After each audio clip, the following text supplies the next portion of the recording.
Now to our next keynote speaker, our final one this morning. An absolute superstar is the Executive Director of Cybersecurity at Octa. With a career that spans more than 20 years, he's been hacking since the 1980s. He's now a white hat hacker. Prior to Octa, he served as the head of security for Cloudflare and spent a decade managing security for the UK operator Vodafone.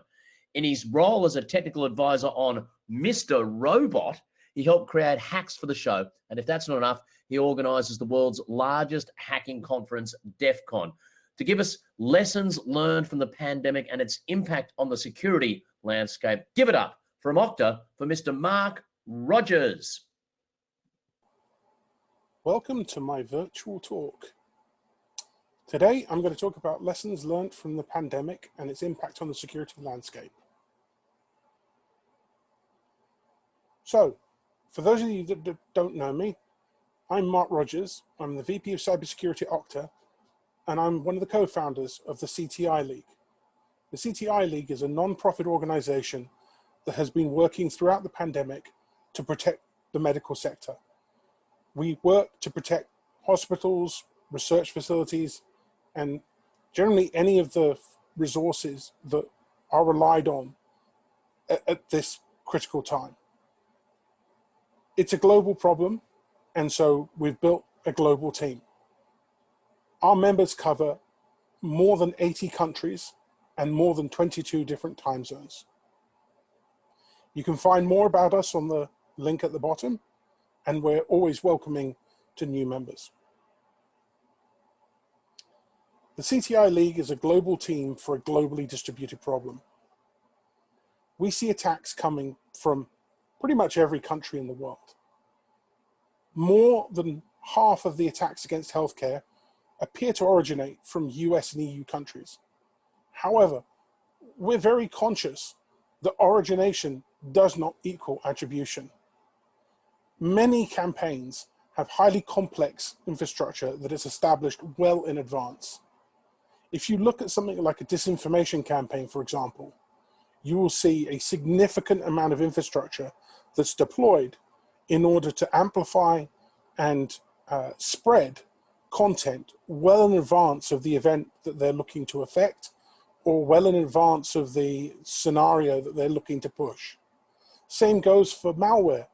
Large C2 infrastructures are often set up well in advance so that the bad guys have all the tools and all the infrastructure they need to be successful at their campaign. Attacks against healthcare organizations are a global problem, and we see this problem coming from every spectrum of attacker, ranging from opportunists who are looking to exploit medical facilities because they know they're under pressure and therefore more vulnerable, opportunists who are looking to make money because they know that these organizations, while they're vulnerable, are potentially a cash-rich target. And unfortunately also, we see nation-state activity where more sophisticated actors are looking to compromise places such as research laboratories to gain IP, or are looking to cause disruption and chaos by crippling the critical medical infrastructure within a host country. So, a breakdown of the League membership. We're approximately a 1,500 member volunteer security team. Every single member of the CTI League donates their time to the organization to help collaborate on solving this global problem. That breaks down to about 10% government and law enforcement worldwide, 6% from national certs, 7% directly from the medical and health sector, and 77% from InfoSec.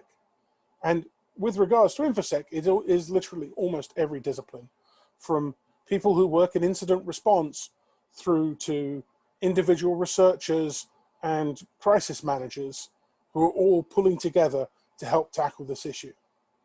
We have more than 80 countries represented, and the team spans more than 22 time zones. So this is some of the stuff that we've learned out of our operations during the last 6 or so months. First of all, our infrastructure and vulnerability management teams have been tracking CVEs. This year is going to break any record for recorded CVEs that we've seen before. We're already looking at around 25,000 CVEs recorded in the National Vulnerability Database, and it's just September. The other thing that you should obviously realize is that for every CVE that gets reported, there are going to be other CVEs, or sorry, other vulnerabilities out there that don't get recorded. So the fact that we have so many people spending so much time to find these vulnerabilities should be assumed as being across the board, both good and bad. Time from disclosure to proof of concept is now measured in hours for high-profile vulns. Some of the critical vulns that were released earlier this year were literally turned into POCs within a couple of hours of the disclosure coming out, and we saw them loaded into attack frameworks just a few short hours later on from that.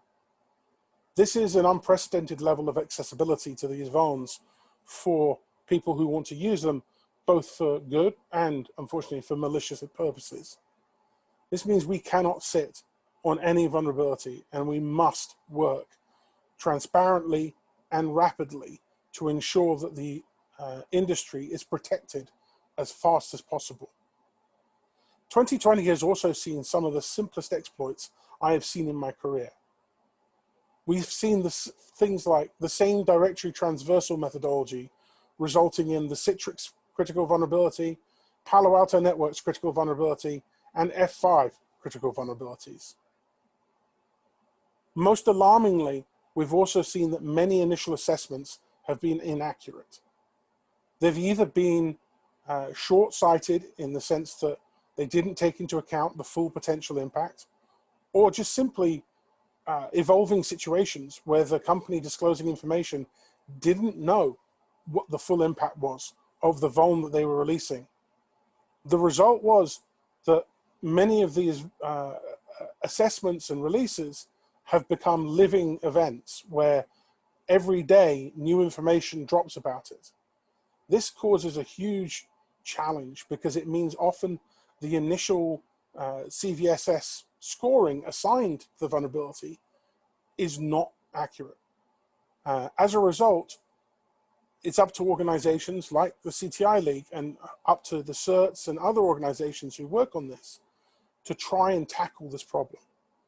We need to help organizations understand the real impact and quickly jump on assessments that are either not complete or missing critical pieces.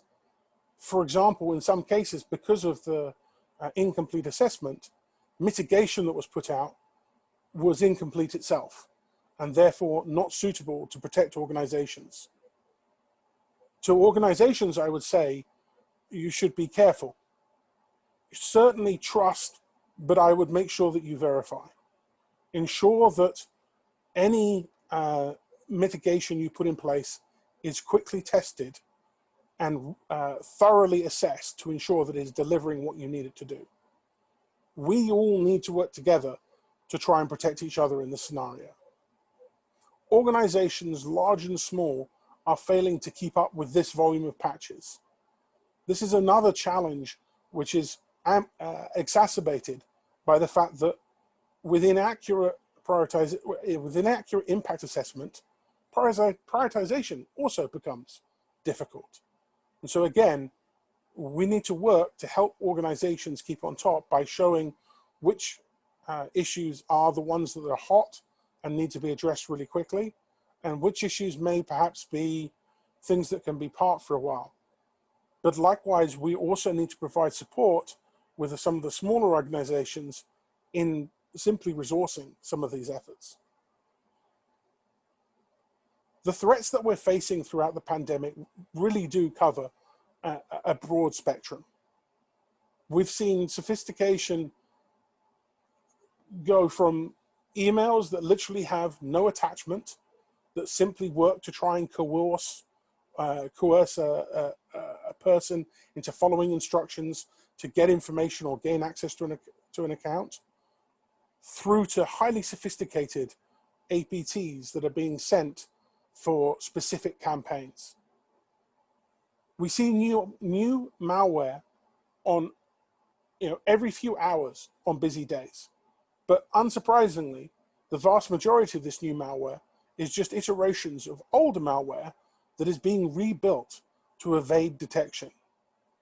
This is a shrewd economic strategy employed by the malware authors. By sending cheap pieces of malware, such as the popular dropper URSA, the malware authors can sacrifice cheap code that can be rebuilt quickly while reducing the exposure of their more sophisticated frameworks that the droppers that would then pull down. Unsurprisingly also, because of the pandemic and the desire for more information about what's going on, the knowledge gap that people have, and the uncertainty, fake documents are one of the largest vectors that we're seeing going around. And in some cases, pretty old strategies are being used. We're seeing resurgences of word macroviruses and other older document formats that had been going a lot quieter in the past, or were simply being used by the least sophisticated actors.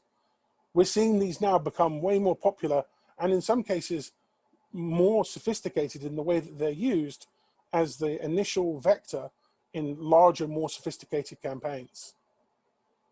It goes without saying that if you don't know anything about it, you probably shouldn't click on it. Likewise, there is a broad spectrum of goals here.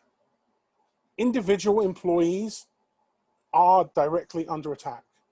The goals are account and identity theft, but also internal tool compromise, because attackers have realized that they can pivot across often flat networks within healthcare organizations by gaining access from one tool and pivot across others. And as we saw recently within the Twitter attack, this kind of pivoting is even successful against some of the more sophisticated enterprises. Naturally, infrastructure is also under attack. We see a wide use of infrastructure vulns against medical facilities, and we, as an organization, identify and work to close a huge number of old, known vulnerabilities every day.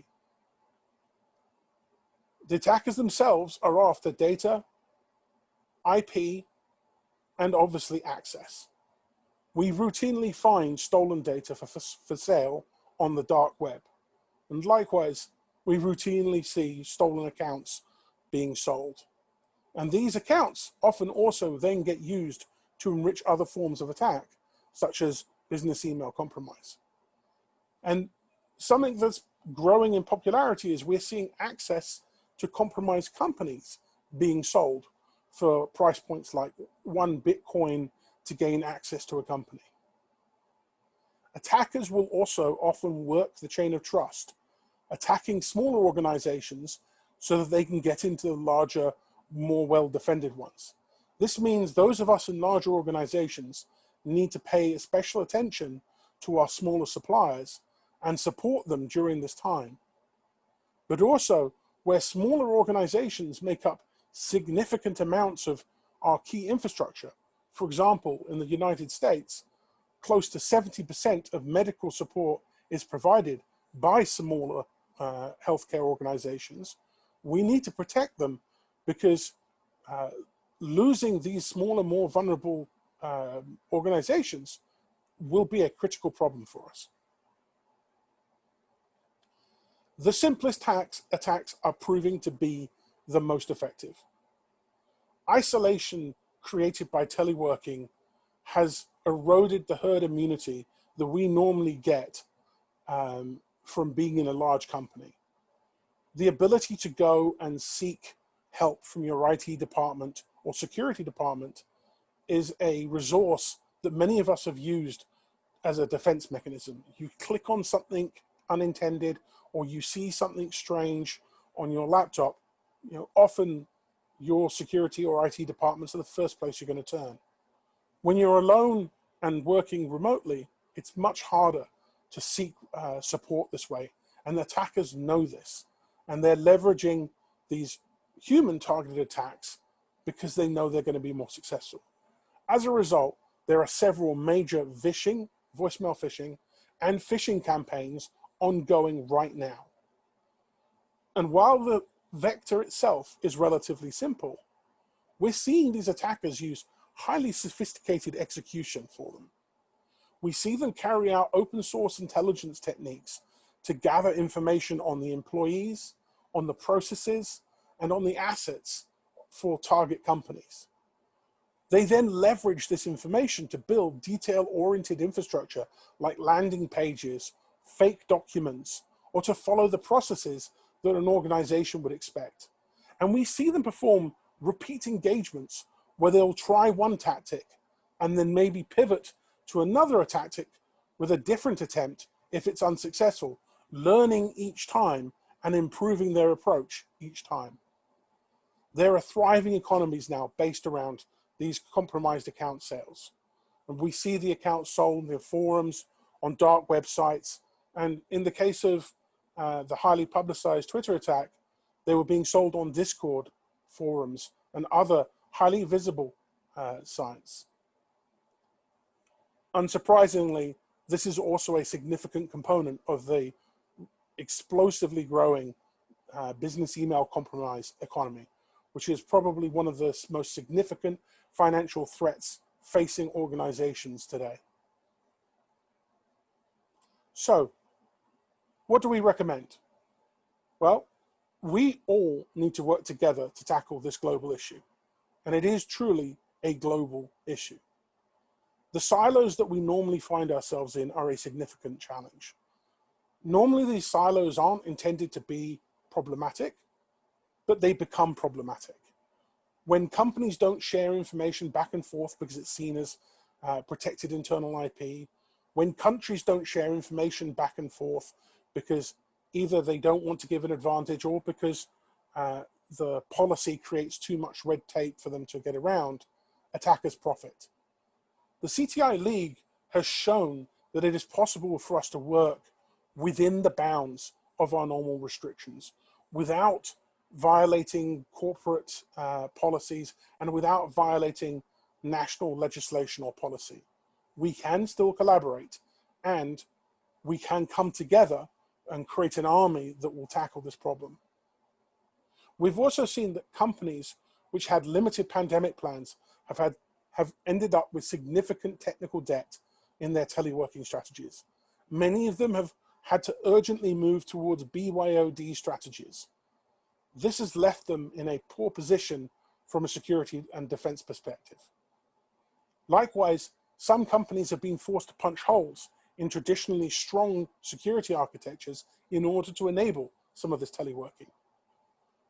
We are going to have to assess what this new normal looks like and adapt our risk assessment strategies to compensate, to make sure that we are really understanding the problems and that this technical debt itself doesn't become the new normal. We need to look at how we adapt awareness training in this new normal for teleworking. Humans are going to continue to be a target. Current approaches are clearly not working well, and we need to adapt and improve. You should OINT yourself, i.e. use open source intelligence tools against yourself and your company. See what's out there. What surface can attackers use to cause problems? Finally, large organizations need to prioritize infrastructure patches and perform their own risk assessments rather than rely on initial CVSS scoring that may not fully cover information and which may also not take into account, or rather, which definitely will not take into account contextual information. One man's CVSS 5 might be another man's CVSS 7. Perform your own risk assessments using the knowledge that you have about how these issues may impact you. And lastly, we need to find a way to help smaller organizations patch the issues that they have. These organizations often outsource all of their security or IT services. As a result, they don't have the resources to apply these patches or perform the assessments. And so we need to find better ways to communicate to these organizations and better ways to support them to ensure that they're protected. Because as we've seen with chain of trust exploitation, often these smaller organizations are the ways in to our bigger organizations. Thank you for listening to my talk, and I'm sorry that I can't be here in person to talk to you all directly. This whole virtual experience has been rather interesting. I really hope that next time we'll be talking in person. Meanwhile, please feel to reach out if you've got any questions. Thank you. Interesting indeed. The one and the only Marc Rogers. Thank you so much, Marc, for that speed test, that bringing us up to date on so many important security issues. One man's CVSS 7 is another man's CVSS 5. So true. I believe it was Shakespeare who might have been the first to say that. Hope you've enjoyed our morning session. Two wonderful presentations, Julian Grant and Marc Rogers there. We're about to break for morning tea. You're not racing off to answer emails. You're not zipping off to do other work. You're popping down to the Sponsors Hub to say a quick hello, to say a quick thank you, and to indulge in some of the offerings that the wonderful sponsors for AusCERT2020 have provided. I hope I made it clear at the top of the morning. It's a really important part of a virtual conference, the interaction with sponsors, just as much as it would be at your traditional old-fashioned live event. These people have stumped up the resources to make AusCERT2020 what it is.